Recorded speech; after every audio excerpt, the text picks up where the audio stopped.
Estamos de regreso en Punto y Contrapunto. Uno de los momentos más amargos para la Secretaría de Cultura en estos primeros 100 días de gestión fue la polémica generada por los apoyos otorgados a través del Fondo Nacional para la Cultura y las Artes, el FONCA.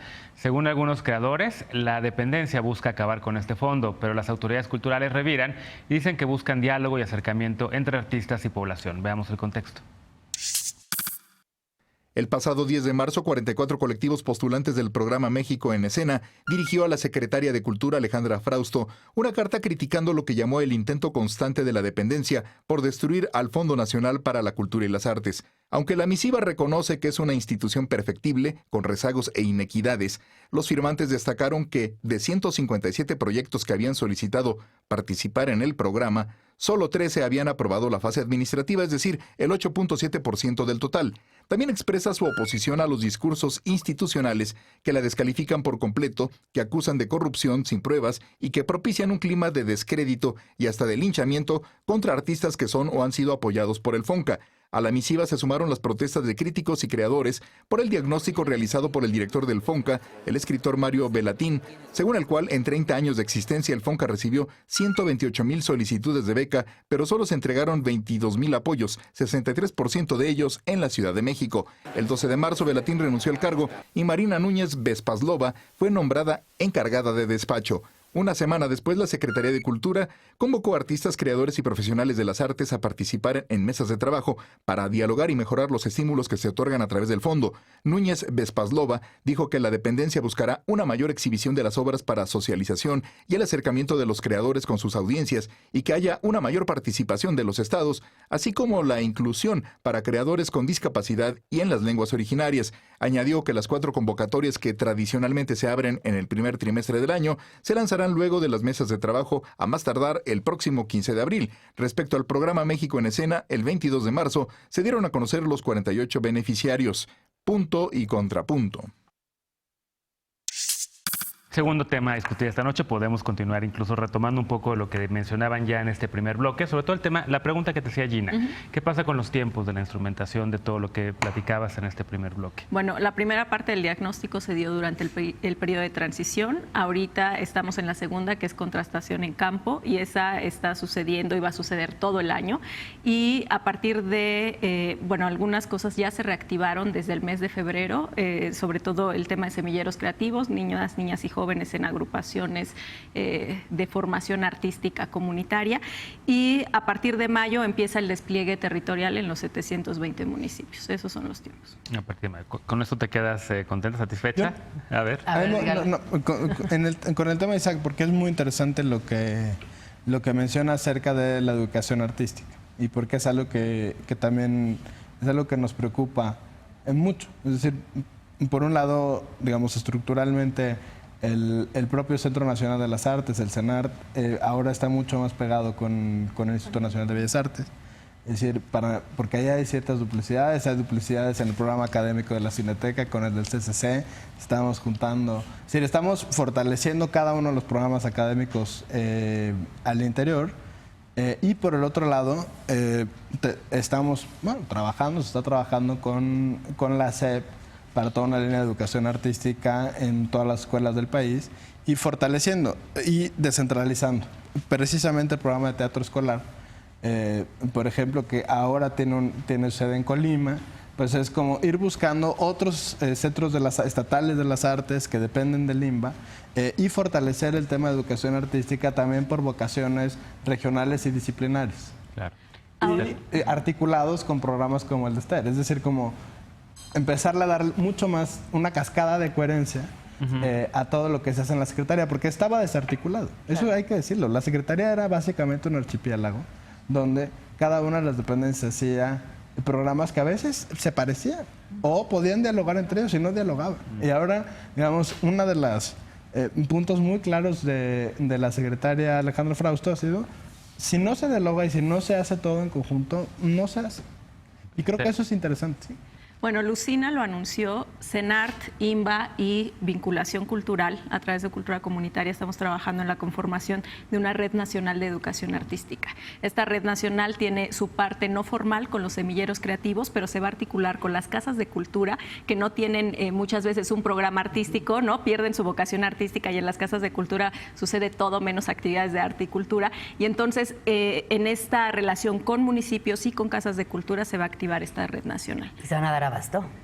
Tienen la capacidad de cubrir esto que estás planteando. Me parece que es fantástico, pero también lo escucho y es inmenso. Claro, o sea, el planteamiento es, empezamos con 720 municipios, la idea a 3 años es estar en todos los municipios del país, es un trabajo progresivo y precisamente es un trabajo en red, porque ya existen capacidades y ya existe trabajo en educación artística en los estados y en los municipios que falta profesionalizarse, ¿no? Entonces, el primer paso es la profesionalización de los maestros, de estos grupos que ya tienen esfuerzos y sumarlos y hacer trabajo en red. No se puede, evidentemente, desde una sola área ni desde una institución, sino que hay que sumar esfuerzos. Y darle seguimiento, ¿no? Totalmente. Porque lo que termina pasando con estos niños o jóvenes es que en algún momento quedan desprotegidos y un poco al azar. Entonces, también estaría bueno darle seguimiento y ver cómo construir sobre esos perfiles que ya tuvieron una infancia cerca de la cultura. Así es, ese es el sentido de tener proyectos permanentes, claro, ¿no? Lo que decía Marvel, o sea, no son flashazos, no es un evento de un día, 2 días, son actividades todos los días. Bueno, déjenme recuperar el tema del bloque, que es el de los estímulos del FONCA, la crisis con la que arrancó el sector cultura en la 4T,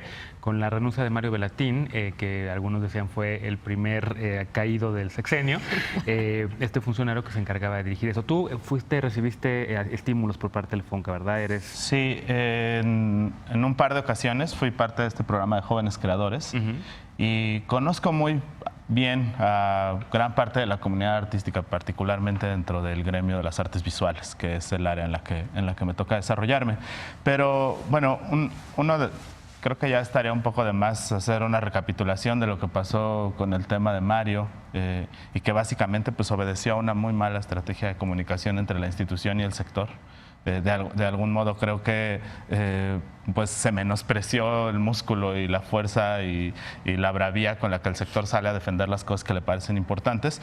Pero por otro lado también tienen razón en mencionar que este problema o este tema en relación al FONCA es un tema bastante, digamos, como ubicable en un sector específico de la población, pero hay todo otro sector y de allí eso que mencionaba yo. El FONCA o el Fondo Nacional para la Cultura y las Artes es una de las dependencias de la gran cartera de dependencias que tiene la Secretaría de Cultura. Y una de las cosas también que salieron a destacar en este famoso foro fallido que se realizó hace más de un mes fue justamente eso. Aquí al lado en la Ciudadela. Sí. Y ahora hay unas mesas en Mérida, ¿no? Que el día... ahorita en Mérida, Monterrey. A lo largo de esta semana se han estado desarrollando, ¿no?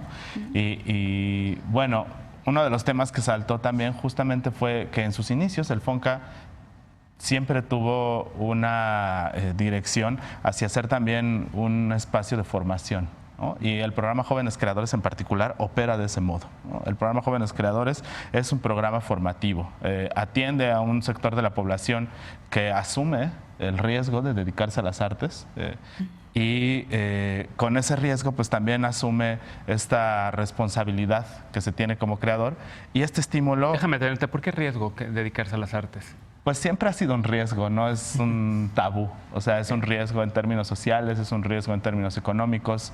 Poco a poco se va consolidando una estructura mucho más sólida de las industrias culturales y que es algo que también debería de aprovecharse muchísimo desde la Secretaría de Cultura y a través de estos mecanismos de fondeo. Pero pues al final de cuentas siempre, ¿no?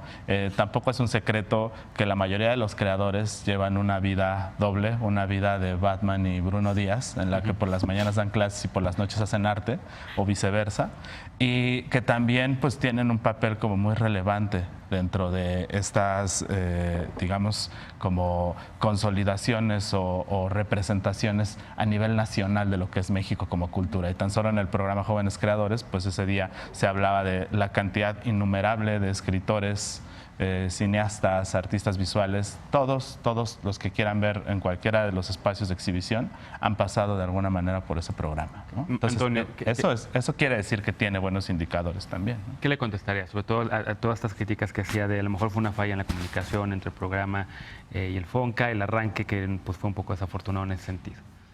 Bueno, a ver, lo que sucedió en la Ciudadela, pues sí, fue realmente lamentable, en general, así lo expresamos, porque no son las formas.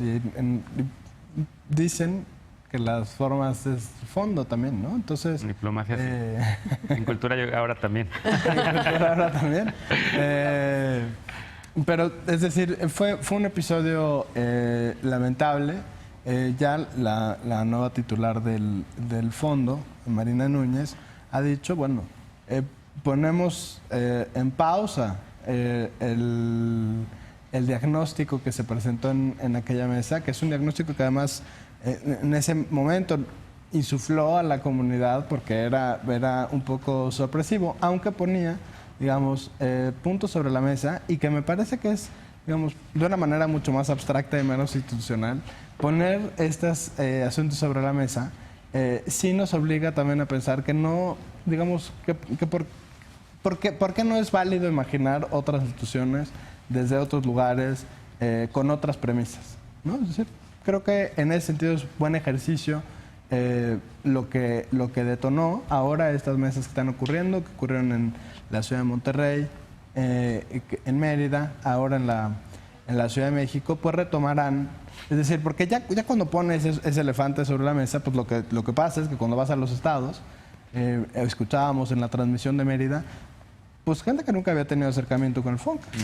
Y decía, bueno, yo tengo muchísimas ideas de cómo podría mejorar, de cómo me podría llegar mejor y mayores apoyos, lo que sea, cómo repartir las becas, ¿no? Y lo mismo sucedió en Monterrey. Incluso algunos de los creadores aquí decían, bueno, fue poca gente. Bueno, quizá es parte del síntoma de que no necesariamente las instituciones están llegando a todo el país. Yeah. Entonces, en ese sentido, me parece que ya que se puso ese elefante sobre la mesa, es interesante discutir cómo mejorar el FONCA. Es decir, ahora lo que... Ese es el propósito de estas mesas que están haciendo. Claro, ¿no? pero lo que han anunciado las titulares, bueno, primero dar certeza, ¿no? Es decir, como no se va a cancelar ninguna convocatoria, no se va a cancelar ningún encuentro de jóvenes creadores, todavía estamos en tiempo, es decir, la ley te obliga en los primeros 4 meses a emitir una convocatoria. Antes se esperaba que se hiciera en el mes de marzo, ahora será en abril, todavía dentro de los marcos de la ley.